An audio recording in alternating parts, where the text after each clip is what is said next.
1947 के विभाजन के बाद संयुक्त पंजाब की मुख्य नहर प्रणाली पाकिस्तान को चली गई और पंजाब का पूर्वी भाग उपयुक्त सिंचाई सुविधाओं से वंचित रह गया।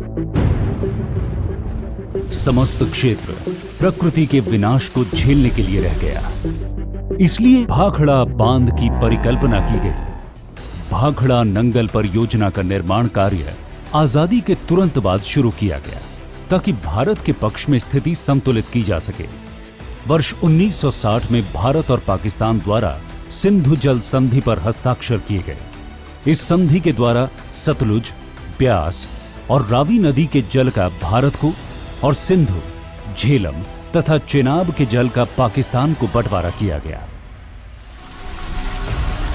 इससे पूर्व इसी सतलुज और ब्यास नदी का पानी समतल इलाकों में कहर मचाता था। हजारों एकड़ जमीन व फसलें बर्बाद हो जाती थी। दूसरी ओर राजस्थान के कई क्षेत्र बिना जल के सूखे रह जाते थे। इसलिए नदियों के अपार जल को नियंत्रित करना अति आवश्यक था। जल हमारे जीवन का आधार है। इसकी सुरक्षा व नियोजन अत्यंत आवश्यक है। जल के बिना हमारा जीवन भी संभव नहीं और धरा की इस अमूल्य धरोहर को विनाश का कारण बनने से रोकने व जल का सदुपयोग करने के लिए भाखड़ा बांध की परिकल्पना की गई। इस सपने को पूरा करने का कार्य वर्ष 1948 में शिवालिक की घाटियों में भाखड़ा गांव के समीप सतलुज नदी पर बांध स्थल के निरीक्षण द्वारा प्रारंभ हुआ। ये बांध 13,000 मजदूरों, 300 इंजीनियरों, 30 विदेशी विशेषज्ञों के दिन रात पूरी लगन के साथ काम करने का परिणाम है। भाखड़ा बांध 225.55 मीटर ऊंचा सीधा गुरुत्व कंक्रीट बांध है, जिसकी ऊंचाई कुतुब मीनार की ऊंचाई से 3 गुना अधिक है। भाखड़ा बांध के निर्माण में जितना सीमेंट और कंक्रीट इस्तेमाल किया गया है, उससे पृथ्वी की भूमध्य रेखा पर 8 फुट चौड़ी सड़क का निर्माण किया जा सकता है। भाखड़ा बांध द्वारा सिंचाई जल के उचित प्रबंधन के फलस्वरूप वर्ष 1979-80 में इस क्षेत्र में चावल का उत्पादन 2 गुना हो गया था। गेहूं के उत्पादन में भी 1.5 से 2 गुनी वृद्धि हुई। चावल, गेहूं, कपास, गन्ना इन चारों प्रमुख फसलों की लगभग 2 गुनी कीमत मिलने लगी। भाखड़ा बांध के जलाशय में एकत्रित किए गए जल से विद्युत उत्पादन की क्षमता विशाल है और इसके बाएं तथा दाएं किनारों पर स्थित विद्युत संयंत्रों का नवीनीकरण करने के उपरांत अब इसकी विद्युत क्षमता 1379 मेगावाट हो चुकी है। नंगल में उर्वरक संयंत्र लगाने का निर्णय अपने आप में सही प्रतीत हुआ। इसका पूरा श्रेय भाखड़ा बांध को ही जाता है, क्योंकि नाइट्रोजन युक्त उर्वरक का उत्पादन केवल सस्ती विद्युत पर निर्भर है। भाखड़ा नंगल परियोजना को तत्कालीन पंजाब और राजस्थान राज्यों के संयुक्त उद्यम के रूप में शुरू किया गया था। इसके अंतर्गत 1 अक्टूबर 1967 को भाखड़ा प्रबंध बोर्ड का गठन किया गया तथा ब्यास परियोजना के पूरा होने पर ब्यास परियोजना के हस्तांतरण के बाद भाखड़ा प्रबंध बोर्ड का नाम 15 मई 1976 से भाखड़ा ब्यास प्रबंध बोर्ड BBMB रखा गया। BBMB के संचालन के लिए एक बोर्ड का गठन किया गया।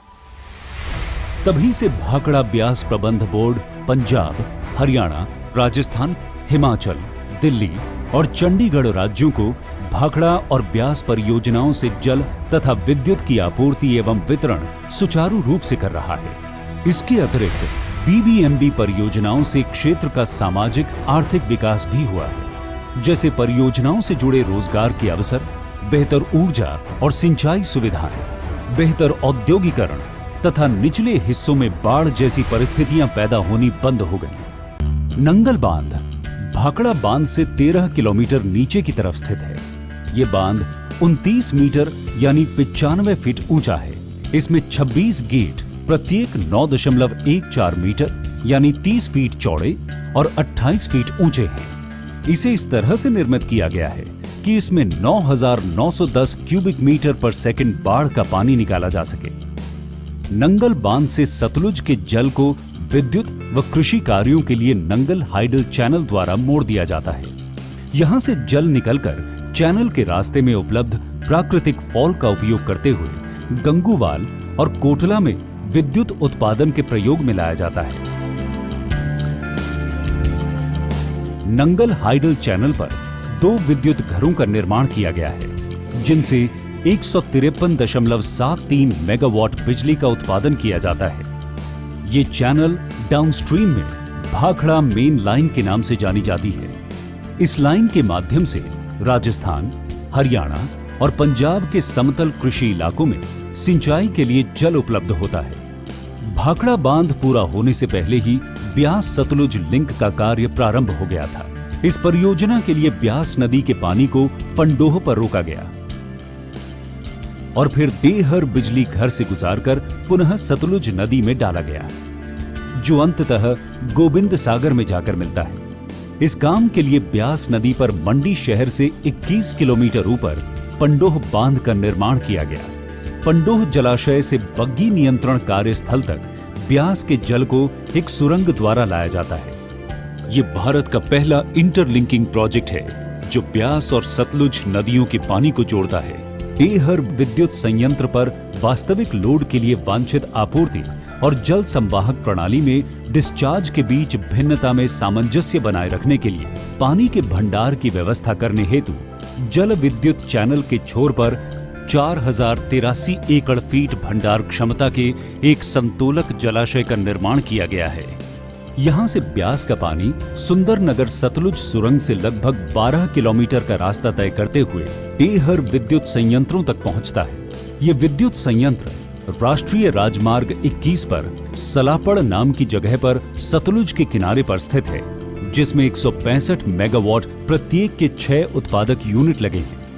देहर बिजली घर से ब्यास दरिया का जल कुल 990 मेगावाट बिजली का उत्पादन कर सतलुज के जल में विलीन हो जाता है।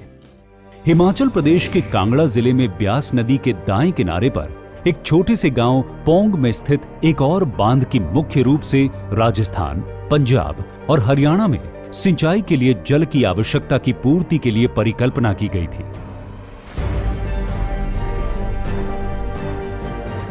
बाढ़ के पानी की निकासी के लिए एक स्पिलवे की व्यवस्था की गई है, जो बांध के बाएं एबटमेंट पर स्थित है। बांध के निर्माण के दौरान नदी के प्रत्यावर्तन के लिए 5 कंक्रीट लाइन सुरंगों का निर्माण किया गया था।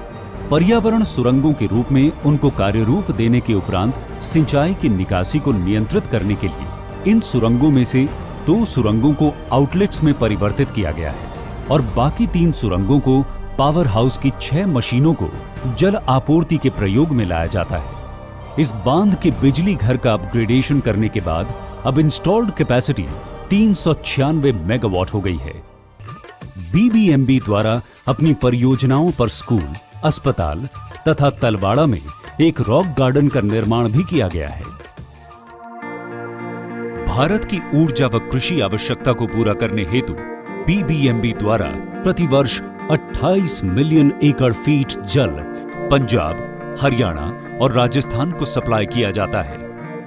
ऊर्जा की आपूर्ति के लिए बीबीएमबी के संयंत्रों द्वारा प्रतिवर्ष 10,000 से 14,000 मिलियन यूनिट विद्युत का उत्पादन किया जाता है। ये देश में सबसे सस्ती, विश्वसनीय तथा पर्यावरणीय दृष्टि से सुरक्षित ऊर्जा है। परियोजना के 6 विद्युत संयंत्रों से 2,918.73 मेगावाट विद्युत उत्पादन किया जा रहा है।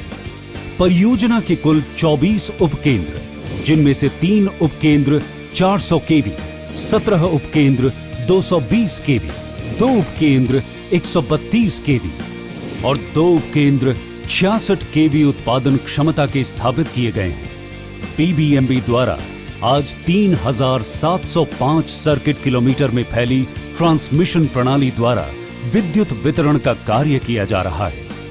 जब भी नॉर्दर्न ग्रिड किसी भी कारण आंशिक या पूर्ण रूप से फेल हो जाता है, तब ब्लैक स्टार्ट ऑपरेशन में बीबीएमबी के पावर हाउसेज ग्रिड को पुनर्प्रारंभ करने में प्रमुख भूमिका निभाते हैं। भाखड़ा ब्यास प्रबंधन बोर्ड के चंडीगढ़ स्थित कार्यालय पर सौर ऊर्जा संयंत्र लगा दिए गए हैं, जो चंडीगढ़ में भाखड़ा ब्यास प्रबंध बोर्ड के 2 परिसरों में विभिन्न कार्यालयों की इमारतों पर स्थापित किए गए हैं। नेशनल हाइड्रोलॉजी प्रोजेक्ट के अंतर्गत बीबीएमबी ने ऑटोमेटिक फुल क्लाइमेट स्टेशंस लगाए हैं, जहां से बर्फ पिघलाव और वर्षा होने का सही एवं सटीक विवरण इनसैट उपग्रह के माध्यम से तुरंत प्राप्त हो जाता है। इसका नियंत्रण कक्ष चंडीगढ़ में स्थित है। बीबीएमबी द्वारा भविष्य में अपने सभी सब स्टेशनों को मानव रहित किया जा रहा है। बीबीएमबी अध्यक्ष के अथक प्रयासों से प्रबंधन को और कुशल व आधुनिक बनाने का प्रयास लगातार किया जा रहा है। योजनाएं से तालमेल बना देश की इस शानदार इमारत को शत शत प्रणाम, जिसने हजारों लोगों के सपनों को साकार किया।